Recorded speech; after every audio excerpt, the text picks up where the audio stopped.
नमस्कार दोस्तों, आप सभी का हमारे YouTube चैनल मैवरिक ऑटोमेशन में स्वागत है। आज के इस वीडियो ट्यूटोरियल में हम चेक करेंगे प्रोग्राम कंट्रोल, उसमें जंप एंड लीव। यहाँ पे दो तरीके की जंप है, JMP एंड JMPN। जो JMP है, ये वाली जंप एक तरीके से हमारी कंडीशनल जंप कहलाती है। दैट मीन्स एक तरीके का हम नॉर्मली अभी समझने के लिए करते हैं कि ये एक तरीके का NO कंडीशन की जंपिंग है। दैट मीन्स जब जब इसका इनपुट ऑन होगा तभी जंप हमारा जो स्कैन है वो ऑपरेट करेगा। और JMPN में जब ये ऑफ रहेगा JMPN, तब वो पहले से ही प्री एक्टिव रहेगा। जैसे हम इसका इनपुट एक्टिव करते हैं JMPN के केस में, तो वो जंप की जो कंडीशन है वो इनएक्टिव हो जाएगी। बेसिकली जंप हम इस्तेमाल करते हैं वहां जहां पे मुझे प्रोग्राम स्कैन को स्किप करना है। लेट सपोज हम लेटर 1 2 3 4 5 इस तरीके से प्रोग्रामिंग बनाई हुई है हमने। हम चाहते हैं कि लेटर नंबर 5 से लेकर लेटर नंबर 10 तक हमारा कोई प्रोग्राम नहीं चलना चाहिए जब हमारा जंप का कंडीशन ऑपरेट हो। तो ऐसी कंडीशन पे हम क्या पीएलसी क्या करते हैं, जैसे जंप ऑन होता है तो पीएलसी की जो स्कैन साइकिल है वो स्किप कर देती है उन नेटवर्क्स को, और डायरेक्टली जहां पे भी हमने लेबल का इस्तेमाल किया है वहां पे वो स्कैन को ऑपरेट करना स्टार्ट कर देती है as a reference point.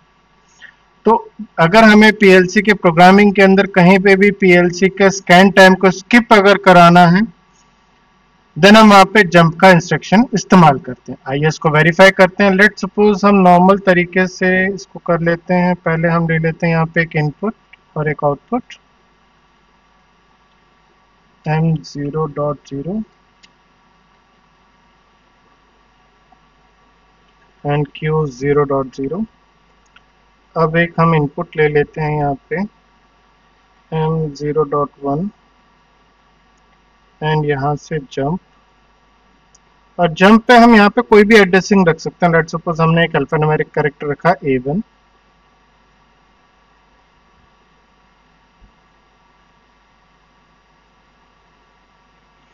Then हमने एक इनपुट लिया, एक इनपुट एक आउटपुट M0.2 एंड एक आउटपुट लिया हमने Q0.0। नेक्स्ट हमने लेबल का इस्तेमाल किया A1, देन एक इनपुट एक आउटपुट रखा M0.3 एंड Q0.2। तो ये अभी हमने एक छोटा सा नॉर्मल प्रोग्राम बना लिया, या फिर हमें इसके अंदर एक टाइमर भी इंक्लूड कर ही लेते हैं चेकिंग के लिए, टी ऑन टाइमर। ओके, यहाँ पे हम टाइमर देते हैं 10 सेकेंड्स। कंपाइल करते हैं, डाउनलोड, लोड किया, गो ऑनलाइन, नेक्स्ट। अब जैसे अगर हम नॉर्मल कंडीशन चेक करें, अगर हम इसको ऑपरेट करते हैं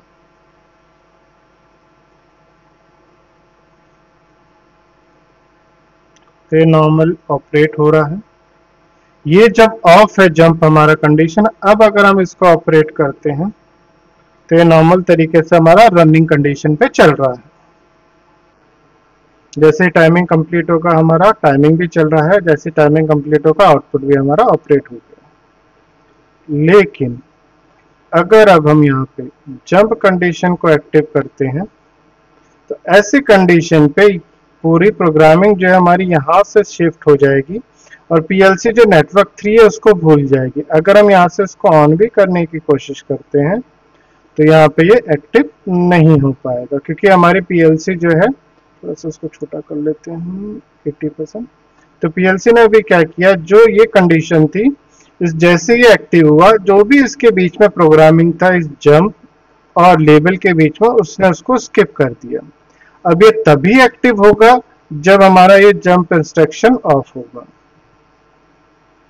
जैसे हमने ऑफ किया तो ये नॉर्मल कंडीशन पे चल रहा, मान लो अभी चल रहा था और किसी ने जंप इंस्ट्रक्शन को एक्टिव कर दिया, तो ये हमारा आउटपुट जो है टाइमिंग उसी पोजीशन पे रुका रहेगा, लेकिन जो लेबल है उसके नीचे का प्रोग्राम हम नॉर्मल तरीके से ऑन ऑफ कर सकते हैं, भले ही हमारा जंप ऑन हो या ऑफ हो, उससे कोई फर्क नहीं पड़ता। फर्क पड़ेगा सिर्फ जंप और लेबल के बीच में जो भी हमारे नेटवर्क्स आ रहे हैं।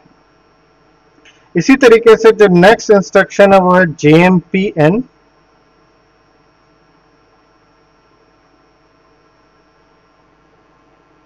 JMPN इसको भी हम नाम दे देते हैं A1। Compile, download, load. तो ये जैसे मैंने पहले कहा था कि एक तरीके का NC स्विचिंग होती है इसके अंदर। तो देखिए अगर हम इसको यहाँ से ऑफ करके रखते हैं तो ऐसे कंडीशन पे क्या है, वो पहले से ही एक्टिव पोजीशन पे है, जिस केस में ये हम ऑपरेट नहीं कर सकते। लेकिन जैसे ही हम इसको ऑपरेट करते हैं तो इसका जो एक्टिव पोजीशन है वो कट ऑफ हो जाएगा। जो इसके यहाँ पे कॉइल्स पे ग्रीन कलर है दैट इज ऑपरेशन का, ये कट ऑफ हो जाएगा। जब ये कट ऑफ होगा तो ही हम इसको ऑपरेट कर सकते हैं। दैट इज एक तरीके का NC स्विचिंग हम कर रहे हैं यहाँ पे, NC जंपिंग जिसको हम कह सकते हैं। वैसे तो टेक्निकल नेम JMPN का है कंडीशनल जंप और JMPN का होता है अनकंडीशनल जंप, या फिर हम इसको NONC जंपिंग भी कह सकते हैं। जैसे कि अभी ये ऑफ है, जब तक ये ऑन रहेगा ये जंप इसने कट ऑफ कर रखा है। जैसे हम इसको ऑफ करते हैं, रिवर्स कंडीशन बनाते हैं, तो ये यहाँ पे भी जंप एक्टिव होगा और ये स्किप हो जाएगा प्रोग्राम। आई होप कि आपको अंडरस्टैंड हुआ होगा किस तरीके से हम प्रोग्राम कंट्रोल में जंप इंस्ट्रक्शन का इस्तेमाल करते हैं। Thank you.